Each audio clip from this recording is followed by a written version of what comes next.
Crawl space, I can't crawl. Crawl space, I'm invading your space. Crawl space,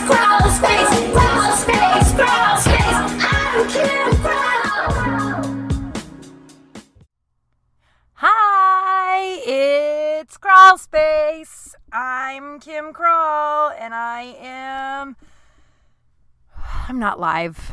I think you guys have figured out I'm not live, and I'm procrastinating again. Procrastinating. I'm in a great mood, you guys. I'm in a really, really good mood. Thank you for bearing with me the last month and a half, I'm going to say, because I've been really powering through these, and I know I'm still really funny, but I don't know, fuck it. I think I'm funny. I know, but I know I've been still telling some fun stories or whatever, but I've been really struggling through getting through these the last month and a half. The Henry stuff has really fucked me up. That poor cat, every time he can just breathe funny, I hit the floor. I'm like, what's wrong? Are you okay? Do we have to go back to the emergency room? I've just been on fucking edge. I found a new vet and I like him. I really like him. He was a little abrupt this morning, but I also asked, no, he was just he's like, all right, I got other patients. Bye. But, Henry's numbers are coming down. The guy was just he likes cats, and I got to go into the vet instead of it being curbside. This is the first time Henry has been in any sort of doctor's situation in the last month and a half where he didn't come back to me covered in piss. So I know that that's not typically the doctor's fault. He's just fucking scared, and I'm not standing there with him. So yesterday he's just such a good boy. I wish all of you could meet Henry. You can't. That would be weird. And I don't think he'd like it if I had some big meet and greet. But he's just such a sweet boy. I love him so much. But his numbers are coming down. He's still got a little ways to go, and then we still have a bunch of other treatment options and stuff. And I guess one of the options is having some kind of big treatment that's going to be 7 days in a facility, but it'll completely cure him. But it's not a lot of money, but it's a couple grand. And I don't know, people have thrown out there to do the whole Gofundme thing. And I feel like that's the only GoFundMes I ever give to. No offense if you're listening and you're like, you never gave to my movie Gofundme. There are so many people that do GoFundMes. How many times can I say GoFundMe? Take a drink. There's so many people that do GoFundMe's drink. I'm never going to be able to stop that now.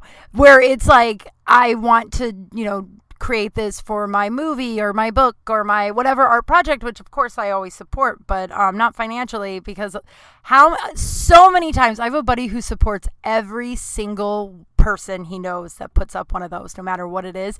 And he goes, 75% of the time the thing's never made and the person just keeps $3,000. So the only one I ever give to is animals, people's pets, because I couldn't imagine being you have to pay $10,000 to, which Henry's is not going to be that much, but hopefully, fingers crossed, but you have to pay $10,000 or you say goodbye to your best friend. And it's just I feel like you should never have to make that choice. It's insane that we live in a world that is a choice. That's a choice people are forced to make. So I don't know. I feel like if this option does come along, a lot of people are it's okay to ask for help. I don't know, but I'm in a good mood today because he's responding to meds. I have a vet that I trust, and we're checking in 2 weeks. And it's uncomfortable asking about money because I was just dude, if we have to do this every 2 weeks and it's $200 every fucking 2 weeks, we got to come up with something. And also pet insurance is human insurance, I guess. If they have pre-existing conditions, they won't insure you. That's insanity. What the fuck is this world? I don't know if I told you guys, but the ER I took Henry to, I probably did tell you this, and this is still something I cannot wrap my brain around still. They took him, right? They take him in because he was about to have a stroke. That's what was happening. Fuck. That's so fucking scary. So I'm trying to give myself a break for being on edge for the last month and a half, just because that's so fucking scary. I would not be okay, guys. If something happened to this animal, I'm telling you right now, I will not be okay. I will go dark. Not like Dark Willow on Buffy the Vampire Slayer, although I would if I had that option. But I mean not like dark web, get someone killed. I just mean you wouldn't hear from me for a while. That was probably evident the first time I said go dark. You guys, no one probably thought I was hoping to become the witch from Buffy the Vampire Slayer, nor do you know what I'm talking about. Wow, I had a lot of coffee. I'm in such a good mood, guys. I just like, but yeah, so they took Henry at the ER, and then this woman comes out and hands me a thing to sign that basically says, if Henry dies or is about to die, do you want us to resuscitate? And if you do, it's automatically $500. And like, of course I signed it. Of course. It was like, yeah, absolutely. Save his life. I thought about it yesterday. I was like, I'd give my right leg for that cat to be happy. I'd give my right leg for that cat to live forever happily.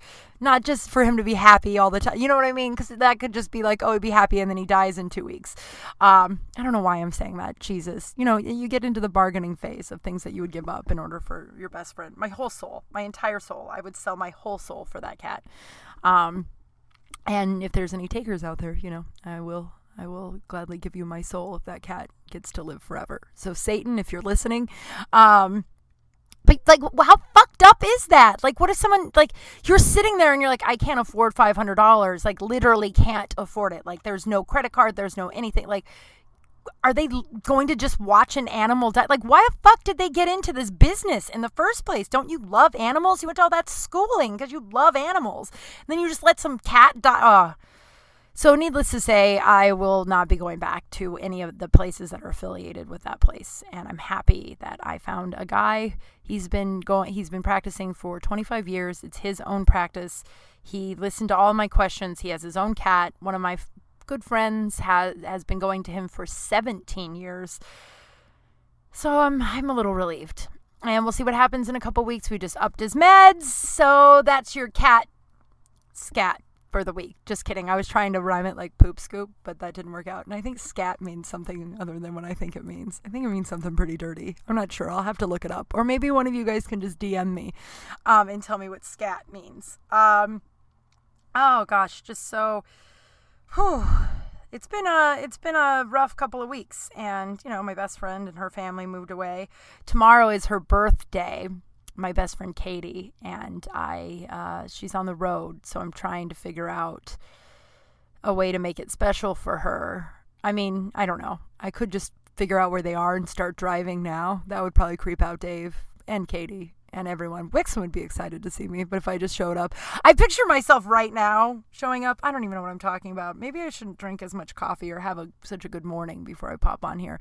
Yeah, I'm in the job hunt. I'm job hunting, you guys. I'm going to put it out here. So maybe if one of my listeners knows of anything, I'm hanging up my bartending gloves, hat. What do you hang up? Cape? Whatever. You don't wear any of those things while you bartend. Sometimes a hat if you haven't washed your hair in weeks, but days, whatever you think is normal. But with the pandemic, like I just don't. I wanted to get out of bartending before the world ended. With my past, I grew up with alcoholics, and yeah, I made a pretty good living for a long time bartending, but just being around drunks is just. I'm in a phase in my life that I just can't do it. I've let go of a lot of people that drink too much. And just the bartending. And also I could justify it because the money was good, but now I feel the money is going to be harder it's not going to be the way it was for a long time because bars can't be packed, for a long time. So I'm looking for something remote. And I dusted off. It's so interesting. I dusted off my old sales resume. Before I went into bartending, I was a salesperson and pretty good at it. I'm a pretty good salesperson. That's what bartending is anyway. Like it was, and that's what's hard about doing the resume is that like every bartender I know and have ever met and waitress is more qualified for these corporate jobs. I talk to my friend Kai about this all the time, like more qualified for these corporate jobs than most people who went to college for it, because the skills you acquire working in the restaurant industry are par to none to par. I don't know sayings. You guys have probably figured that out. I'm not good at sayings. The whole poop in the whole Pope poop in the woods. Literally thought that was a saying for a long time.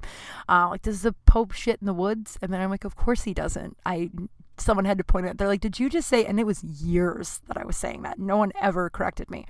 But like the shit you have to learn in the service industry, patience, reading people, customer service, de-escalating things, salesmanship, personal, I mean, just like but you can't put big wangs on your resume, right? So I did a little, should I say fibbing? I don't think a potential employer is going to get all the way to episode 22 of my podcast to listen and be like, that bitch was lying, don't hire her. Well, glad we listened to 22 hours of her podcast to find that out, so I doubt they'd know. But it's interesting what I found this week, and I'm pretty open about how I'm open about my past and my childhood, and as a result of the environment I grew up in, I don't ask for help. I think that's why the Gofundme drink is like a hard thing for me to look at as an option, which it's not right now, but as an option at some point, right?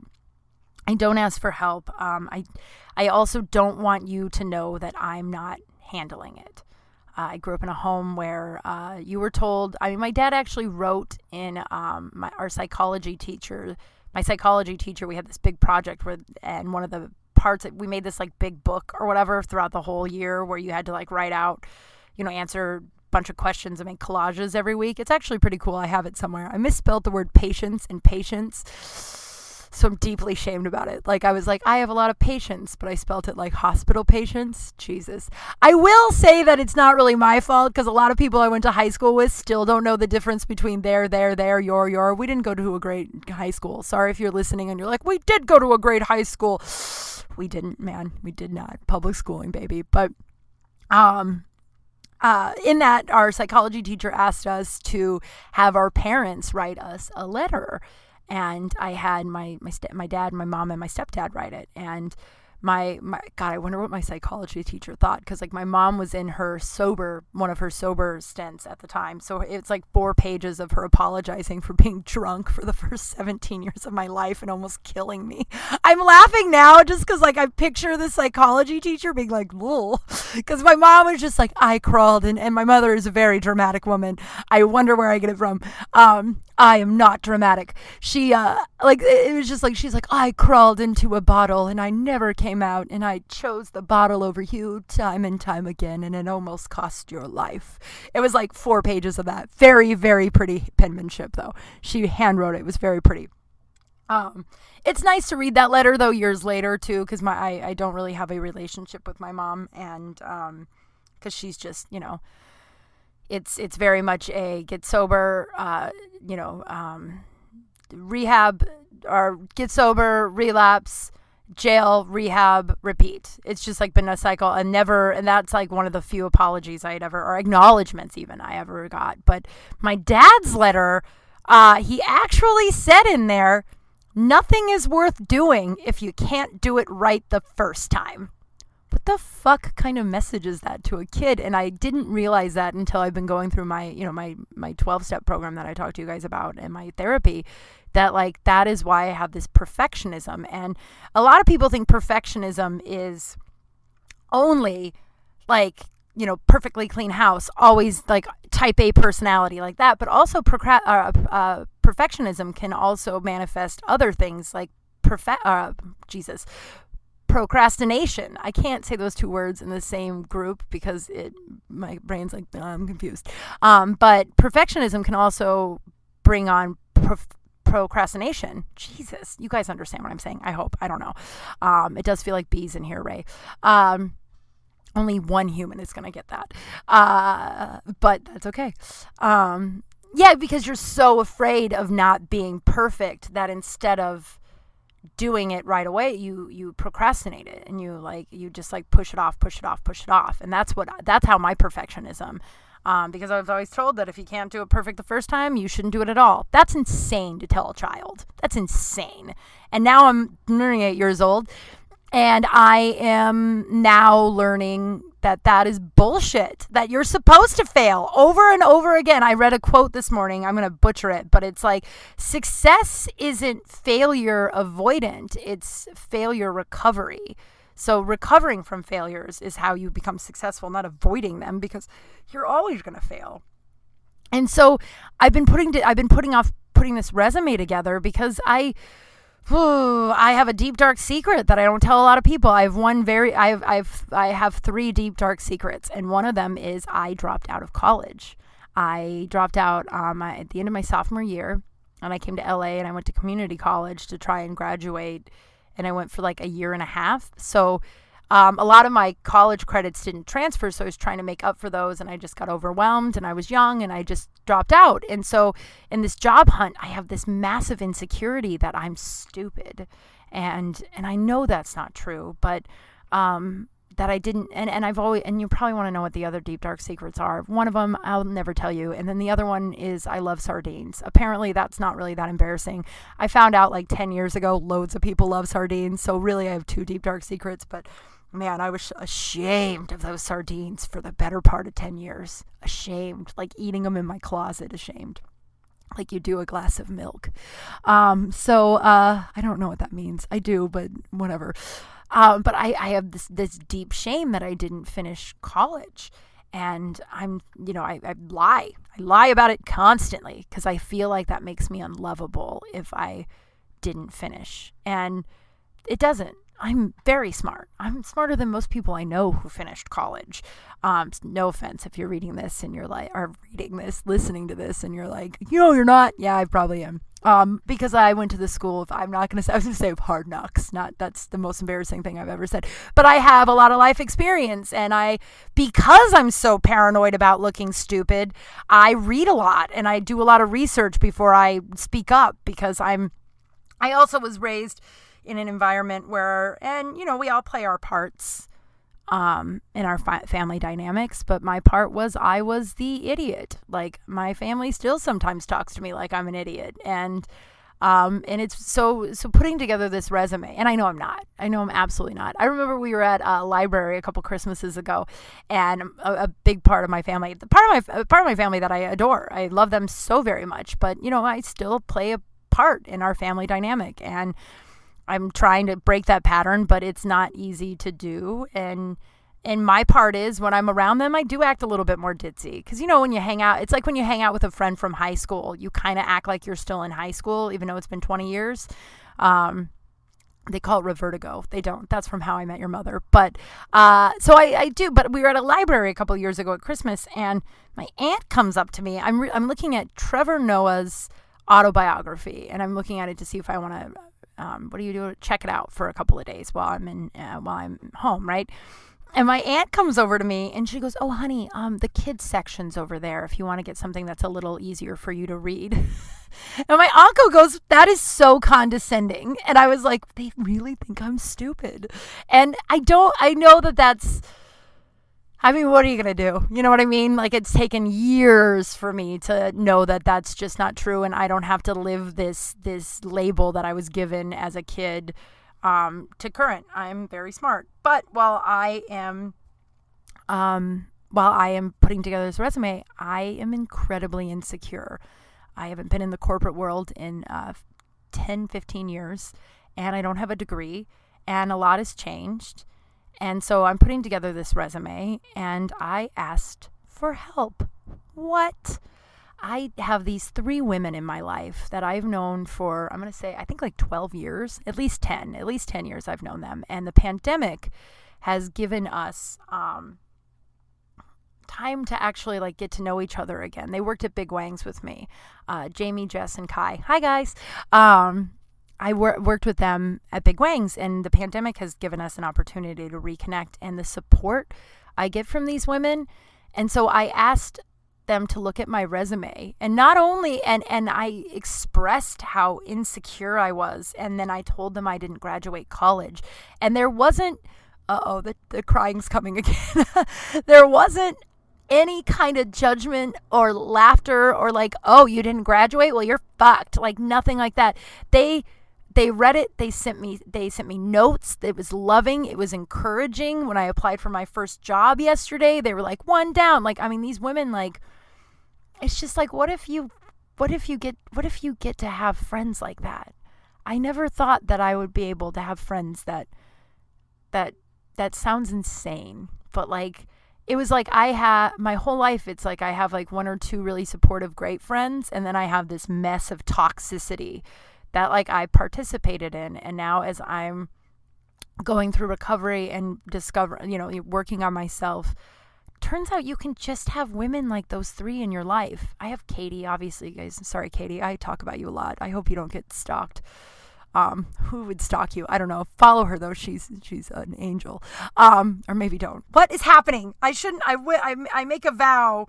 Actually, no, I will not make that vow. That is a bold-faced lie. I was going to say I'll make a vow to not have coffee and be in a good mood every time because I'm like, dun, dun, dun, dun, dun, dun, dun. I'm in a great mood.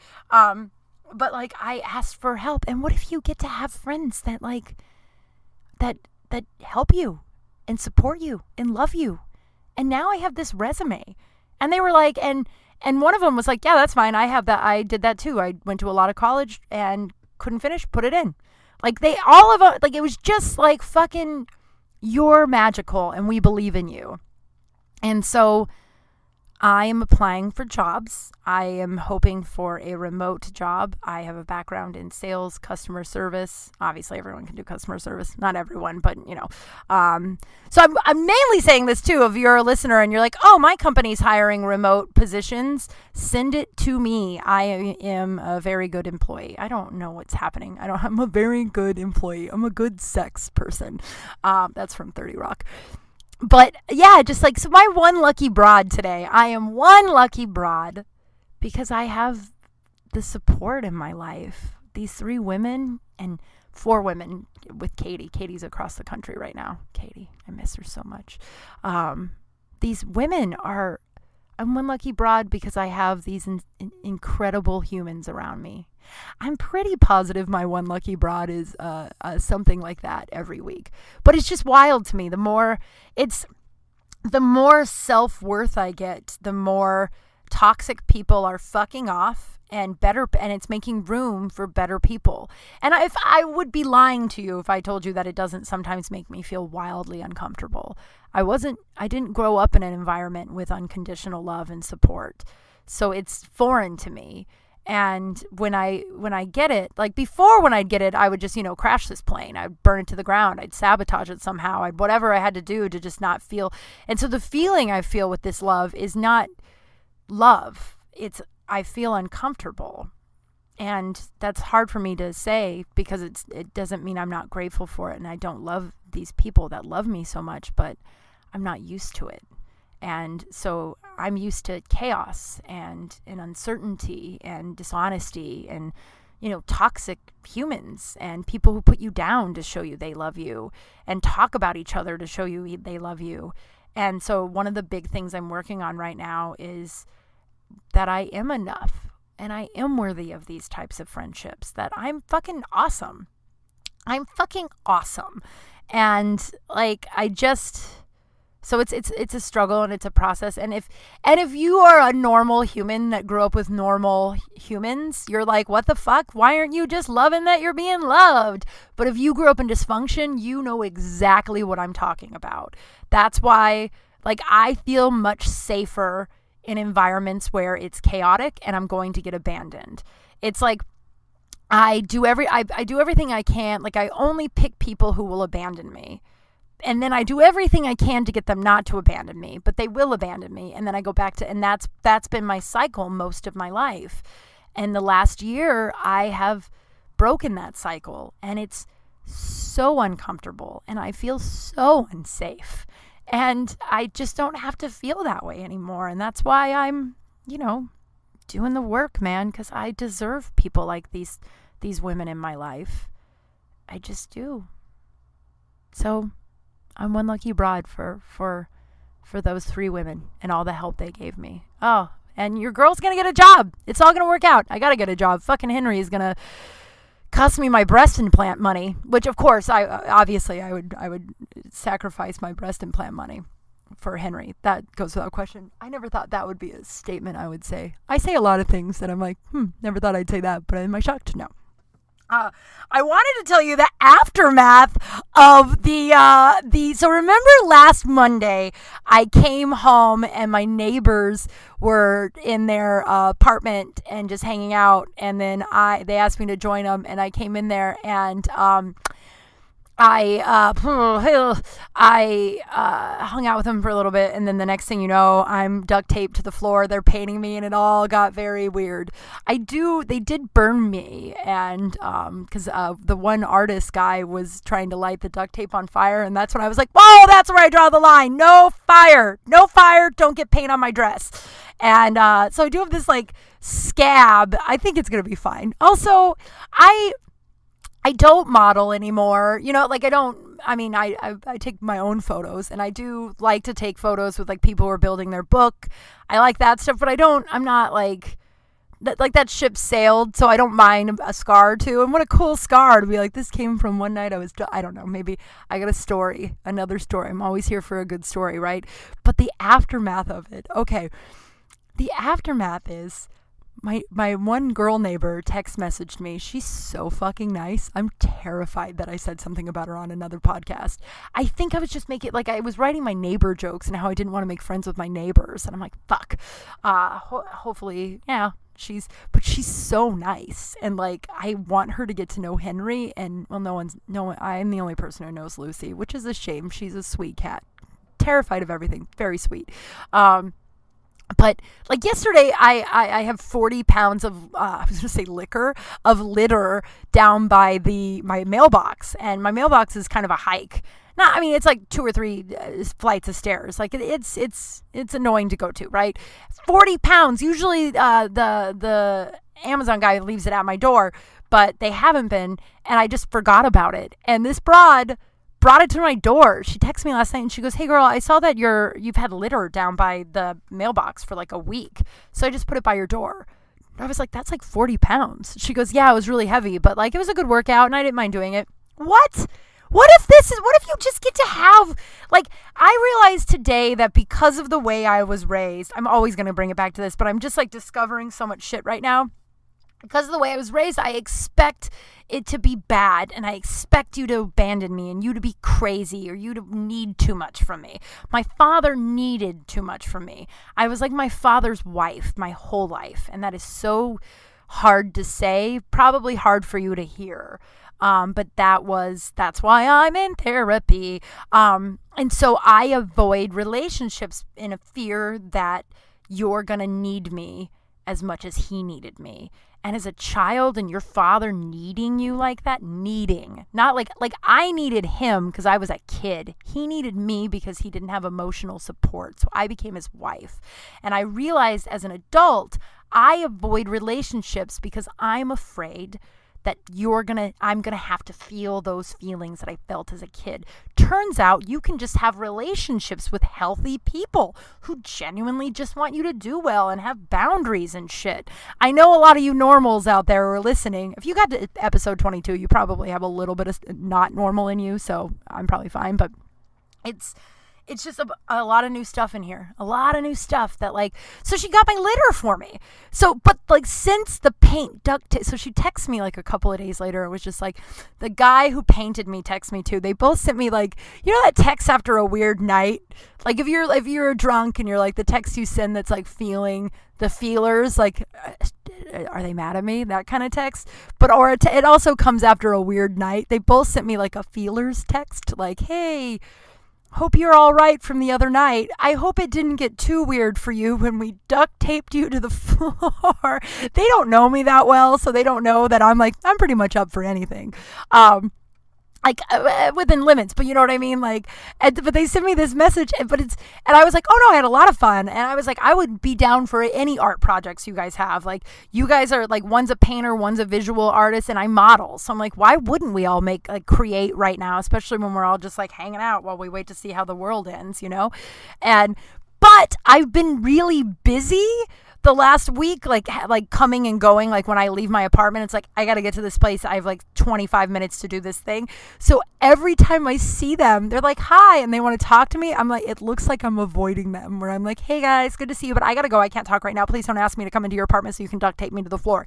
that's what it looks like. And I'm like, don't know how to be like, no, I've just really been busy. I'm not weird. Because like they don't know me. So they don't know that I'm weird, that I'm not uncomfortable at all. But yesterday I was taking Henry to the vet and they were all talking outside.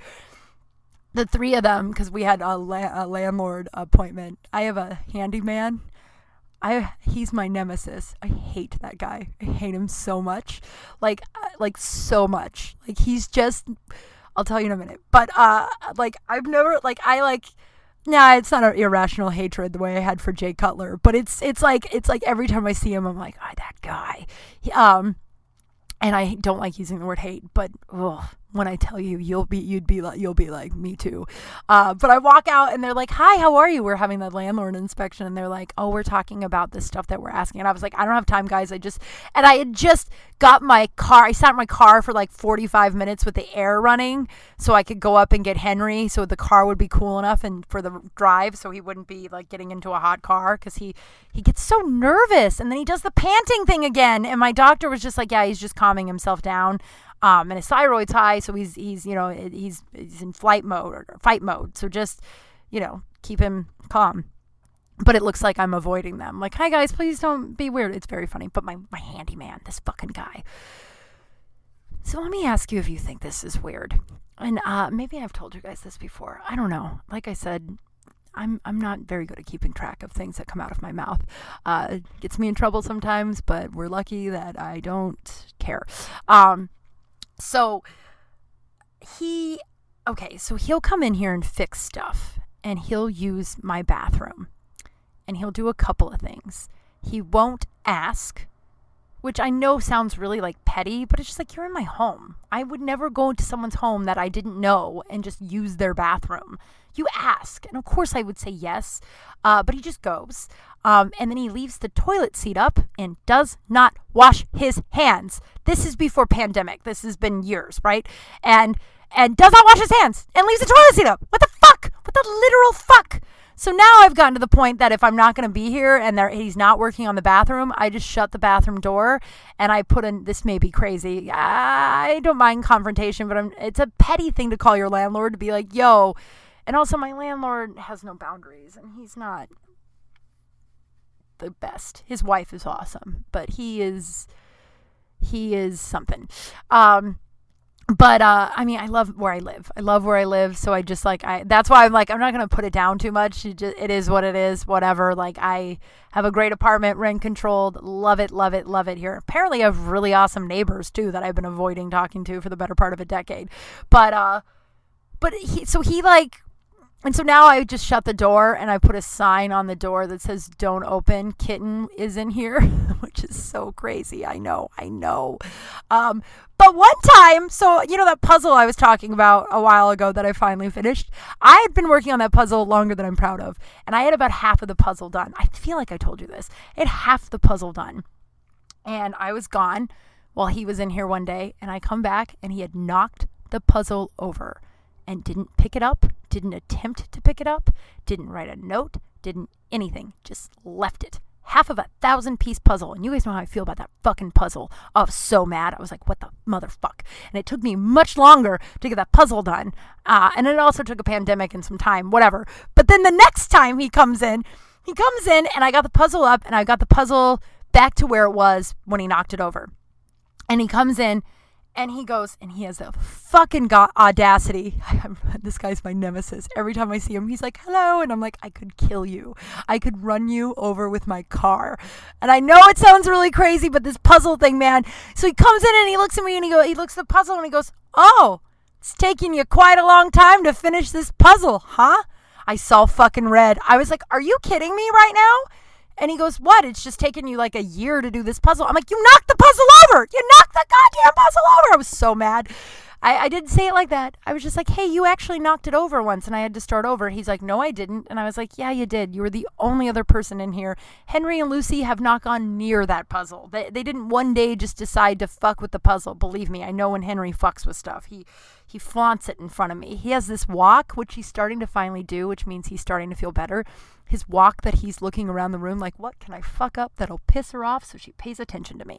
He has like a walk. And I'm like, I'll just pet you. Please don't knock that thing over. So I know what, and then he like gloats after he knocks something over. Like he lays on it and meows. Like if he knocked over the puzzle, I know that cat. And the guy was like, well, I was like, honestly, man, like you're in people's homes. Like you need to have a little bit of respect. Like this is my home. I know you're fixing stuff and I appreciate it, but this is my fucking home. I came in here the other day to fix something and he got red paint on the ground. And it's typical landlord stuff. You just get the cheapest guy, right? So he's just like the cheapest guy. Like he installed my screen door and my landlord told me it was going to cost $75, I think. And once he was done, he was like, it's $90. And I was like, no, they told me it was $75. He's like, well, it's $90. And I was like, well, I have $75, so I don't know what to tell you. And because I'm like, I know you're being sketchy. He's so sketchy. Didn't mean to get into that. Where was I telling you about before? I have this written down. I don't know.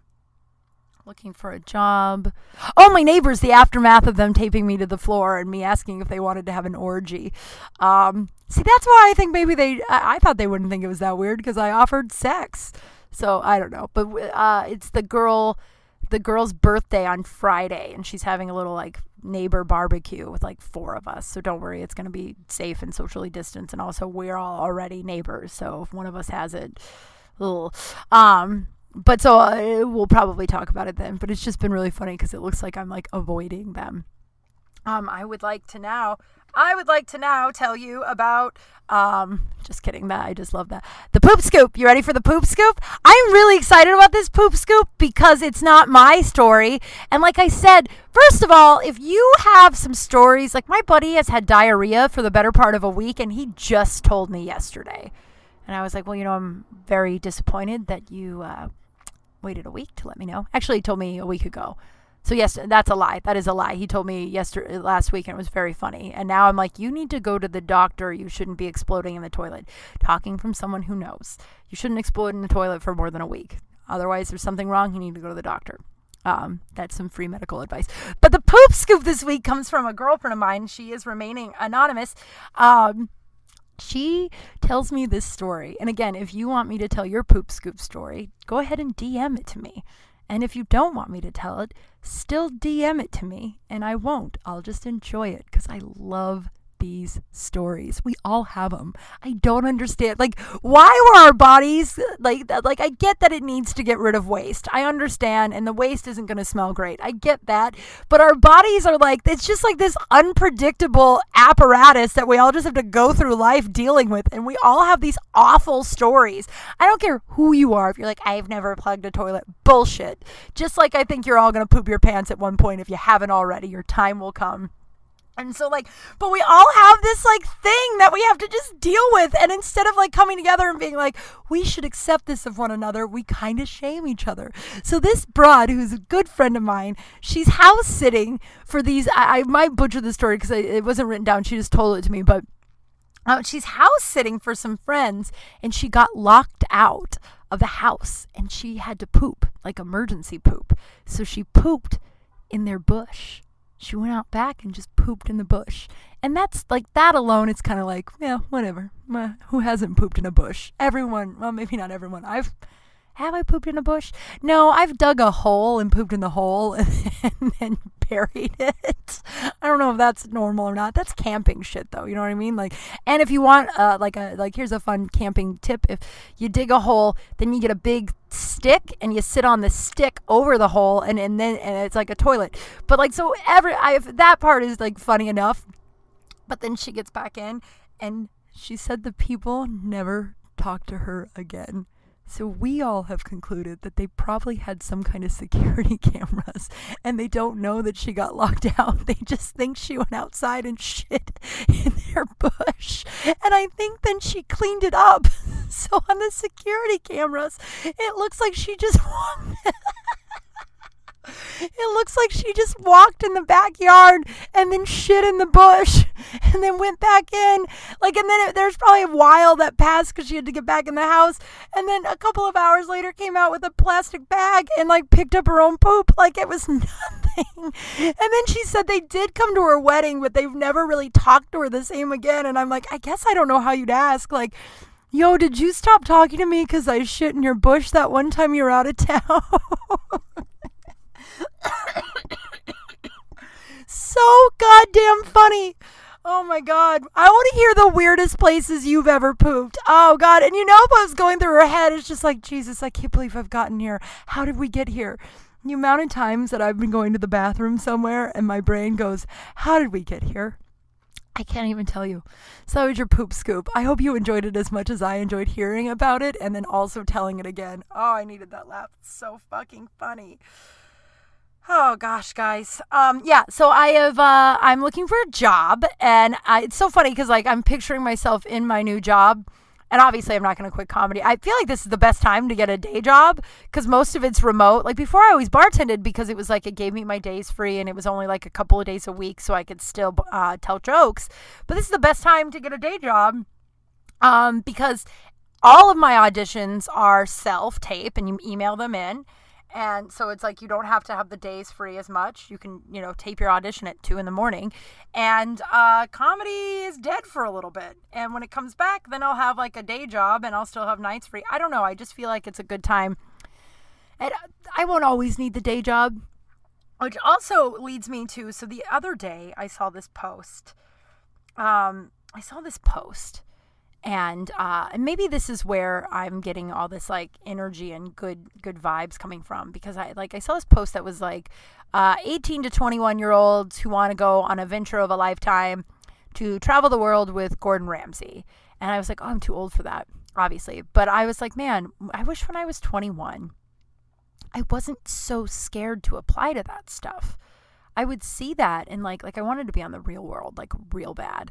But I was always too scared to go. I was always so scared and I would talk myself out of, and I know the real world to you guys is probably not that big of an opportunity, but look at Theo Von, man. Like that guy got his like foot in the door. I mean, he's hilarious, obviously. And he's obviously earned every single, but that was his foot. Like that was like the first time this following, you know what I mean? So it's like, I know the outside world is like, don't do reality. That's why I want to do The Bachelor or Bachelor. I would be on The Bachelor. I'm too old for that too, but it's because, it is like, it's a foot in the door, but I always wanted to be on the real world and I was too scared and I didn't think I was good enough or interesting enough. Believe me, I was interesting enough to be on the fucking real world and I was good enough. But I read that and I was like, man, I really wish I would have taken those opportunities when I was younger. And then it hit me. I still do that. Not as much as I'm not frozen in fear, but there still is a lot of stuff that I'm like scared to try. And I'm like, do you really want to be 58 looking at castings or shit that like 30-year-olds, I'm 38, you guys know that, I don't know why I'm pretending I give a fuck, but 15 years from now, do I really want to look back at things like this and be like, oh man, I wish I wasn't as scared at 38 because now I would do it? Like, no. And since then I'm like, write your goddamn book. And also like, so I'm writing a book, I think you guys know, it's called, the working title is Confessions of a Former Party Girl. And it's about self-esteem and dating and most of the dates and guys I've dated and the ridiculous stories I have gone throughout. And I'm very proud of it, but I've only written 8 chapters. And I think it's because I got scared and the perfectionism. See how I'm bringing it back around from the beginning of the episode? The perfectionism and the procrastination. Like I'm scared of being seen. Because when I was a kid, if I was seen, I was there was, it was a major possibility of being criticized or abused. So I'm writing this book. And after reading that, I was like, get back to writing your book. Write that book. Fucking keep promoting this podcast. That's when I finally promoted that I have my merch shop up. So you can buy merch now from me. I'm still working on other stuff. I'm going to work on a poop scoop one, more stickers, t-shirts, all that stuff I'm going to work on. But I read that and then I was like, why am I putting on this? And I've already sold, I didn't really sell it, but I've already bought some merchandise. And if you're listening and you bought a t-shirt or a mask or a sweatshirt, thank you. Thank you. And going back to those women that I was talking about, they were like, on our next Zoom, are we all going to be wearing Kral merch? What kind of, how fucking lucky am I that I have friends that that say shit like that to me, that just support me. And like, so thank you if you've bought something. But reading that Gordon Ramsay thing of all fucking things, I was like, put your merch shop up, keep writing. And then it also hit me, there's a lot of bullshit, awful shit going on right now. In the trans world, oh my God, I'm ready to go to war for these women. Last week, 3 women in Hollywood, 3 trans women, were attacked, and it was videotaped. Attacked and videotaped for a very long time in Hollywood, one of the most progressive places in the world. And I mean, this guy went up and held one of her hands, and then realized she was trans, and then they attacked them and then videotaped it. And that isn't bad enough. The DA has decided to drop the case temporarily because of lack of fucking evidence. I'm not going to get all upset in here because I've been, but it hit me. And then there's another woman in the middle of the country who a guy on Snapchat had a contest to set her up to get attacked and raped by someone that she matched with on Bumble. He paid 10 grand for this guy to go into this trans woman's home and sleep with her without his knowledge that she was trans. So he attacked her. And that guy has made videos of it too, and he gets to roam around. And Gofundme actually blocked her funds because the guy who set up the rape, he said it wasn't true, and now it's all. And I promise you, if she was a cis white woman, these people would be in jail. So I spent a lot of time being really angry last week, and then it hit me how much, like, I listened to this book, or I read this book called How to Be a How to Be a Badass, or You Are a Badass, those series. And there's one that's like How You Are a Badass at Making Money. And a lot of people are freaked out about making money because, whatever our old tapes tell us from childhood, that money is the root of all evil. And, if you have money, you're inherently bad. But what if every one of your friends that is loving and progressive and believes in equal rights, and that a trans woman should be able to walk down the goddamn street or match with someone on Bumble without fearing for her life? What if all of us made a shit ton of money? We might be able to turn this thing around. So it made me be like, oh, maybe I should just work harder instead of being scared of being put out there. Like, what if this podcast blows up and I actually get to make a real difference in the world? And maybe this, and I'm really insecure saying that right now because I know a lot of people are going to hear it, and a lot of my family is always like, oh, there goes Kim again, just thinking that she and those are my old fucking tapes. And no, like, what if I get a book deal over this dopey book about all these fucking guys I used to date, and then I actually get to throw some money at real money at these causes, or I get a platform, a bit like my platform's growing, which is awesome. I'm working hard at it, but what if I get a massive platform where I get to actually make a difference? And that along with Gordon Ramsay, I've been so motivated to just keep going. I hit a point about a month ago. I mean, it had Henry. A lot had happened in the last month or so, right? Henry, my best friend moving, and I just hit a wall where I was just like, what does it matter? Tomorrow isn't the same day as today. You know what I mean? Like, it's just like in March we thought like, oh, this is just a month, so let's have this month at home and really utilize it, right? And now it's like August, almost September, and it's like, oh, what does it matter? Tomorrow is just like, whatever, wake up, maybe shower, lay and watch TV, who gives a fuck? But all of this stuff, the last week, I've just been doing, and I'm like, instead of like reading the news and being angry and helpless, maybe work harder. And I don't mean like work hard, like I work pretty hard, but I mean like it snapped me back into motivation because I have a shot at maybe making a difference with my voice. And so do you. We all do. Like, I think what happens is we're just like, we feel helpless, and it's like, well, what does it matter? Like, no matter what I say, one person can make a difference. I think about that like people say that about COVID.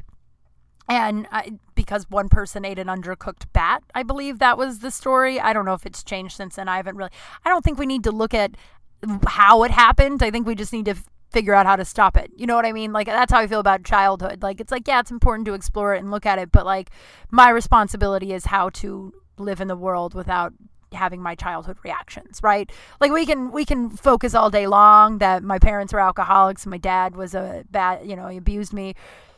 Or I can look at my reaction to it and see how I can adapt and grow and fix myself. And that's how I feel about this bat.